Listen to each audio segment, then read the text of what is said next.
Hello everyone, आप सभी का बहुत-बहुत स्वागत है। आज हम लोग देखेंगे टीचिंग एप्टीट्यूड का इफेक्टिव लर्निंग। तो इफेक्टिव लर्निंग में क्या-क्या होता है, उसको देखेंगे, जिसमें 5 की एलिमेंट है और 5 हेल्पिंग एलिमेंट है। तो चलिए आगे बढ़ते हैं। इससे पहले कौन सा देखे थे? इससे पहले हम लोग ने देखा था टीचिंग क्या होता है, टीचिंग एप्टीट्यूड देखा था। फिर उसके बाद टीएल मॉडल देखा था, है ना। तो टीएल मॉडल क्या होता है? टीचिंग और लर्निंग का इन्वायरमेंट का और मतलब व्यवहार को मतलब प्रदर्शित करता है। उसमें टीचर और स्टूडेंट का व्यवहार भी शामिल होता है। और उसका प्रकृति कैसा होता है टीचिंग का? उसका प्रकृति हम लोग देखे थे ट्रायडिक होता है, मतलब त्रिकोणीय होता है। कौन कौन सा होता है? त्रिकोणीय होता है, जिसमें टीचर होता है, स्टूडेंट होता है और स्टडी मटेरियल होता है, और कुछ महत्वपूर्ण बिंदु देखे थे। तो आज हम लोग देखेंगे आगे टीचिंग एप्टीट्यूड से ही संबंधित है। वो कौन सा है आपका? Teaching effective teaching behaviour. तो इफेक्टिव टीचिंग क्या होता है? तो इफेक्टिव टीचिंग कुछ नहीं होता है ज़्यादा।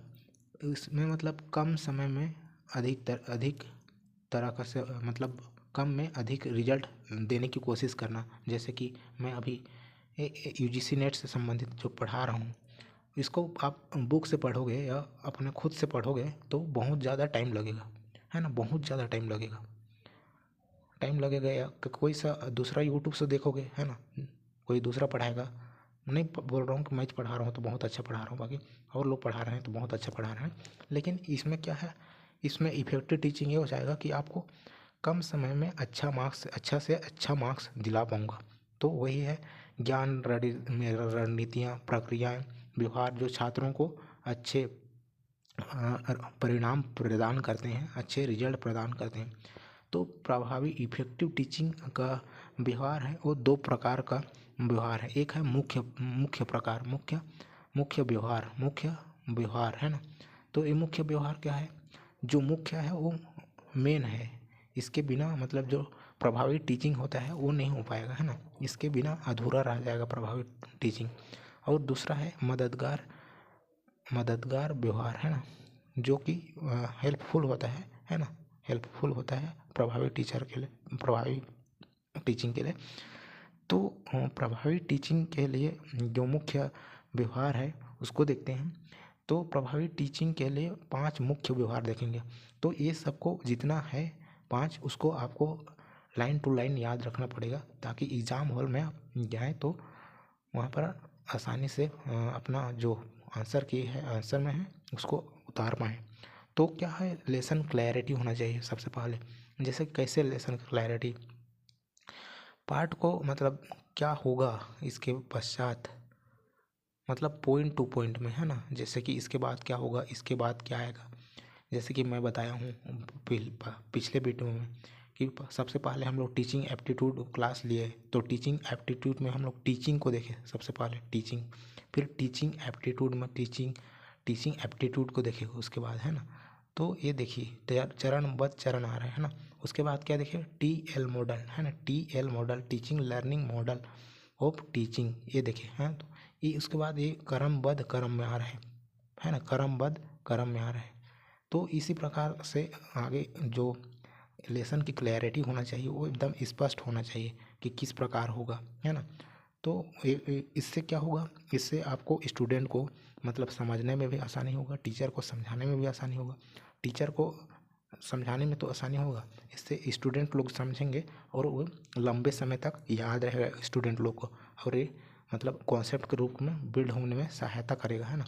तो इस प्रकार से जो है लेसन की क्लैरिटी वो बहुत ही यूजफुल है, मतलब की बिहेवियर है ना, की बिहेवियर है इफेक्टिव टीचिंग के लिए, है ना।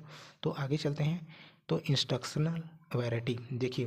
तो इंस्ट्रक्शन वैरायटी में क्या है, विभिन्न प्रकार के टेक्नोलॉजी का, उपकरणों का, सामग्री का, गतिविधियों का उपयोग करना, मतलब पढ़ाने समय, है ना। जैसे कि देख रहे हो आप, मैं यहाँ पर कुछ कुछ ऐसा बना देता हूँ, तो ये क्या है आपके लिए, मतलब हाँ ये मतलब शो करता है कि किस प्रकार से। इसी प्रकार आप देखेंगे मतलब बहुत अच्छा मतलब महंगा स्कूल में कभी जाएंगे तो वहाँ पर भी डिजिटल बोर्ड लगे रहता है, ना कि पहले ज़माने वाला पुराना बोर्ड ऐसा नहीं लग रहा था, वहाँ पर डिजिटल बोर्ड लग रहा था। फिर वहाँ पर कुछ भी पढ़ा रहे होंगे तो उससे संबंधित कुछ डायग्राम नहीं बनाते हम लोग, जो उसको ऑनलाइन ही उसमें बोर्ड में दिखा देते हैं। इससे क्या होता है, वहाँ पर पूरा जो है माहौल वो एकदम वो हो जाता है कि हाँ हम लोग को प्रैक्टिकल टाइप का समझ में आता है ना, कि नहीं सोचना पड़ता है ज़्यादा। अगर खाली ब्लैक बोर्ड रहेगा, पेन पेंसिल रहेगा, तो उसको बनाने में थोड़े ना वो समय जाया करेंगे, तो उन लोग तो समझा देंगे बस। तो उन लोग को में चित्र ना, मन में जो चित्र होता है वो विकसित नहीं हो पाएगा बच्चों के में। तो यही है मतलब जो परंपरागत रूप से जो टीचर हैं, मतलब जो स्कूल है उसमें टेक्नोलॉजी का उतना इस्तेमाल नहीं करते हैं, तो वहाँ के बच्चे भी उतना नहीं सीख पाते हैं। जबकि जो एक डिजिटल वाला मतलब महंगाई वाला स्कूल में ये सब डिजिटल बोर्ड का इस्तेमाल करते हैं, तो लोग ज़्यादा सीख पाते हैं। वहाँ के स्टूडेंट बहुत शातिर होते हैं ना, मतलब सीखने में ऐसा टेक्नोलॉजी के मामले में भी ज़्यादा हो जाते हैं। तो इस प्रकार उन लोग का देखना, उन लोग शार्प रहते हैं, किसी चीज़ को तुरंत सीख पाते हैं। उन लोग को महंगाई के कारण ही नहीं, उन लोग ये डिजिटल बोर्ड सब यूज करते हैं, तो उन लोग को इस प्रकार से ज्ञान दिया जाता है, तो इसलिए वो लोग सोचने का पावर भी उन लोग के पास ज़्यादा आ जाता है। तो आगे चलते हैं। टीचर टास्क ओरिएंटेशन, मतलब टीचर का टास्क ओरिएंटेशन का मतलब मैं बता रहा हूँ अभी। शिक्षण में बिताए गए समय को अधिकतम करने के लिए ध्यान भटकने वाले व्यवहार को रोकें, पाठों को अच्छी तरह से व्यवस्थित करें। जैसे कि यहाँ पर क्या हो रहा है, अभी मैं आपको क्या मैं पढ़ा रहा हूँ, यूट्यूब में पढ़ा रहा हूँ है ना, तो मेरा टास्क और क्या होना चाहिए, मेरा को टास्क अभी ये जो इफेक्टिव टीचिंग बिहेवियर मैं पढ़ा रहा हूँ आप लोगों को, ये 20 मिनट के अंदर में कंप्लीट हो जाना चाहिए किसी भी हालत में। ये मेरा टास्क है ना, टीचर का टास्क क्या है, इसको 20 मिनट में कंप्लीट कराना है। तो मैं इस वीडियो में आपको हेलो एवरीवन, कैसे हो, आशा करता हूँ कि आप स्वस्थ होंगे, मस्त होंगे, ज़बरदस्त होंगे। मैं आशा करता हूँ आप खाना खा लिए होंगे। मैं इस प्रकार से जो दूसरे यूट्यूब चैनल में बताते हैं उस प्रकार से मैंने नहीं बोला हूँगा शायद, है ना। तो इस प्रकार से जो आपको डिस्ट्रैक्ट करने वाली है वो सबको मैंने नहीं बोलना चाहिए, है ना। भटकने वाले व्यवहार को रोकें, है ना। तो पाठों को अच्छी तरह व्यवस्थित करें, जैसे कि पाठ जो लेसन है, मैंने पहले ही बताया कि इसके बाद क्या आएगा। जैसे कि उस पिछले क्लास में हम लोग क्या देखे थे, पहले टीचिंग देखे थे, उसके बाद टीचिंग एप्टीट्यूड देखे थे, फिर टीचिंग लर्निंग मॉडल देखे थे, उसके बाद कुछ इंपॉर्टेंट पॉइंट दिखे थे। तो ये इसी प्रकार से अच्छी तरह से मतलब व्यवस्थित किया गया है ना, व्यवस्थित किया गया है, एक के बाद एक व्यवस्थित किया गया है। तो इसी प्रकार जो टीचर का है टास्क ओरिएंटेशन होना चाहिए। तो आगे चलते हैं, इंगेजमेंट इन लर्निंग प्रोसेस। तो सीखने की प्रक्रिया में संलग्नता, जैसे कि आप अगर छात्रों के बीच को भ्रम को कम करने एवं स्वतंत्र कार्य को दिलचस्प बनाने के लिए दैनिक कार्यक्रम करें। तो इसमें क्या करेंगे, इसको दिलचस्प बनाने के लिए क्या करना है आपको, अगर इसमें कुछ आपको ज्ञान दूंगा, है ना, कुछ अच्छा लगेगा, तो आप इसमें कंसंट्रेशन के साथ रहोगे तो आपको मज़ा आएगा, है ना। सी तो अब इसमें से जुड़े रहोगे जो मैं पढ़ा रहा हूँ, ना कि अगर आप मैं इसमें पढ़ा रहा हूँ और आप कुछ भी बोले जा रहा हूँ, कुछ भी बोले जा रहा हूँ, आपको समझ में नहीं आ रहा, तो आप इसमें इंगेज नहीं रहेंगे, संलग्न नहीं रहेंगे। आपको आप तुरंत दूसरा वीडियो को चालू कर दोगे और दूसरा चीज़ देखने लगोगे, है ना, यूट्यूब में। तो इस प्रकार से जो अगर मैं इंगेज नहीं कर पा रहा हूँ आपको, तो आप दूसरा वीडियो देखने चले जाओगे, दूसरा स्टूडेंट मतलब दूसरा टीचर का वीडियो ढूंढोगे, दूसरा टीचर का लेक्चर ढूंढोगे, फिर उधर भी भटक भटक सकते हो, है ना। तो स्टूडेंट सक्सेस रेट फिर पाँचवा में देखेंगे, तो पाँचवा क्या है, स्टूडेंट सक्सेस रेट। तो बेहतर सफलता दर के लिए सामग्री को नई सामग्री के आसानी से समझने के लिए जैसे पूर्व शिक्षा को प्रतिबिंब करना चाहिए, है ना, आने वाले चरणों में। जैसे कि मैं बता रहा हूँ, आप कभी सीखे होंगे कोई सब पहले जो ज्ञान था उसी को इस टाइम में इम्प्लीमेंट करना। जैसे कि आपके टीचर ने क्या बोला था तो उसको यहाँ पर इम्प्लीमेंट करना, यही होता है ना। तो इसमें जो मैं बता रहा हूँ इस क्लास में, उसका कितना आप समझ पा रहे हो, उसका कितना यूटिलाइज कर पा रहे हो, मतलब एग्ज़ाम हॉल में, यही आपका सक्सेस रेट। जैसे कि यहाँ पर जाओगे और इसको नहीं भूलोगे, है ना, और एग्ज़ाम हॉल में भी बनाओगे, तो ये आपका सक्सेस रेट का चांस बढ़ा देता है। आगे चलते हैं दोस्तों, प्रभावी शिक्षण के 5 मददगार। व्यवहार, इसका 5 मददगार देखें। ये तो मुख्य था ना, इसके बिना प्रभावी शिक्षण नहीं होता है, मतलब इफेक्टिव टीचिंग नहीं हो पाता है। अब इसके पश्चात देखेंगे हम लोग क्या क्या देखेंगे इसके बाद, प्रभावी शिक्षण के मददगार व्यवहार जो हेल्पफुल होते हैं। तो using student ideas and contribution, जैसे कि मैं बता रहा हूँ आपको, छात्रों के विचारों एवं योगदान को उपयोग करना, मतलब उसी का है। तो छात्रों को उनकी जो प्रतिक्रिया देंगे, आप पूछोगे कोई सा, हाँ, जैसे कि आप पूछोगे कि हाँ ये इसका क्या होता है, तो वो बताएंगे, है ना। तो उनका विचार को भी वो करना, प्रमोट करना, प्लस अगर अच्छा कर रहे हैं ना, वो कुछ थोड़ा सा अच्छा भी दिया ना, हाँ तो ठीक है अच्छा दिया, ऐसा करके बोलना है। और उनका विचार को अगर थोड़ा सा भी गलत हुआ तो उसको मॉडिफाई करके उसको बताना कि हाँ अच्छा है, देखिए इस प्रकार से, है ना। उसको समझाना, हाँ ये हो सकता है ऐसा करके। तो इससे मतलब जो मददगार होगा, तो वो छात्र भी, उन लोग भी प्रोत्साहित होंगे, उन लोग भी, उनका भी दिमाग थोड़ा सा बढ़ेगा और फ्रीली होगा, है ना, उन लोग को मोटिवेशन मिलेगा। आगे चलते हैं। स्ट्रक्चरिंग, शिक्षकों को आने वाले समय का व्यवस्थित पाठ देना चाहिए और जो पढ़ाया गया है उसका सारांश प्रस्तुत करना चाहिए। जैसे कि यहाँ पर देखिए, जो पढ़ाया गया है उसका सारांश प्रस्तुत करना चाहिए यह है। तो मैंने बता दिया हूँ, कल हम लोग ने क्या क्या पढ़ा। सबसे पहले टीचिंग, फिर टीचिंग एप्टीट्यूड क्या होता है, फिर टीएल मॉडल, है ना। तो इसको 2-3 बार मैं बता चुका हूँ क्या क्या पढ़ाया उसको। तो इस प्रकार सारांश मैंने बताया है ना, कल वो क्या पढ़े थे उसको। और अभी देखेंगे, फिर आने वाले शिक्षकों को आने वाले समय का व्यवस्थित पाठ देना चाहिए, है ना, कि कैसे कैसे करना है, कितना दिन में करना है ना। इसको इतना दिन में कंप्लीट करना है और इतना दिन में कंप्लीट हो जाना चाहिए।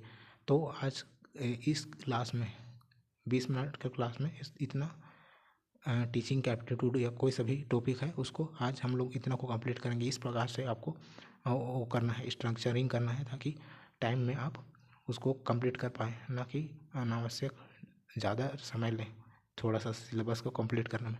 तो आगे चलते हैं।